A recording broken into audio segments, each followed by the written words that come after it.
Assalamualaikum warahmatullahi wabarakatuh. Nama saya Muhammad Agil, NPM 2019 21500 kelas R5E. Di sini saya akan membahas suatu buku yang telah saya baca atau membedah suatu buku yang telah saya baca yang berjudul Komunikasi Antar Budaya. Definisi, teori, dan aplikasi penelitiannya. Buku ini ditulis atau penulisnya adalah Dr. Tina Kartika, SPD, MSI. Dan dalam buku ini berjumlah halaman 116 halaman, yang dimana buku ini membahas tentang definisi komunikasi antar budaya, teori komunikasi antar budaya, dan disertai dengan aplikasi penelitiannya.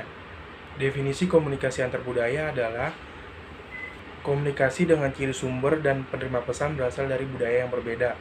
Dan buku ini juga membahas interaksi komunitas, yaitu bagaimana interaksi yang harus dilakukan oleh masyarakat di dalam berkomunikasi untuk menjaga sebuah keharmonisan. Dan interaksi di sini difokuskan pada kajian ilmu. Komunikasi antara lain bahasa sebagai simbol, bahasa sebagai alat interaksi, bahasa verbal dan bahasa nonverbal. Dan buku ini juga membahas wilayah kajian dalam berkomunikasi, yang dalam buku ini mengambil pendapat dari Baldwin, yang dimana Baldwin menjelaskan bahwa wilayah kajian komunikasi itu antara lain ada 3. Yang pertama antar personal, antar kelompok, dan antar budaya.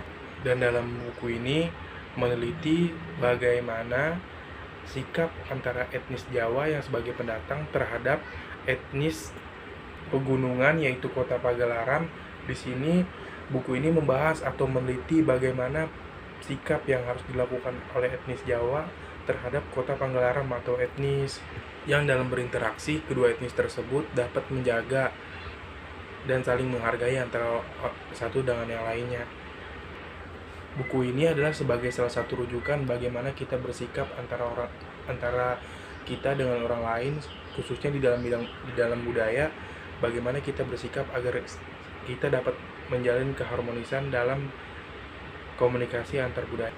Dan buku ini dapat menjadi sebuah referensi khususnya di dalam mata kuliah komunikasi.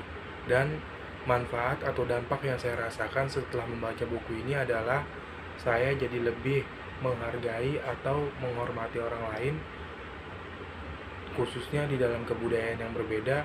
Dan saya jadi lebih menghargai sebuah perbedaan khususnya di dalam komunikasi, dan menjadi menghargai perbedaan tersebut. Dan buku ini bisa menjadi sebuah rujukan khususnya di dalam kebudayaan Indonesia yang berbeda-beda etnis ini, sebagai salah satu landasan atau referensi membaca agar kita dapat menghargai sesama kebudayaan yang ada di Indonesia ini. Ya, segitu saja yang bisa saya bahas dari bedah buku atau pembahasan buku yang berjudul Komunikasi Antar Budaya, Definisi, Teori, dan Aplikasi Penelitiannya, yang penulisnya Dr. Tina Kartika, SPD, MSI.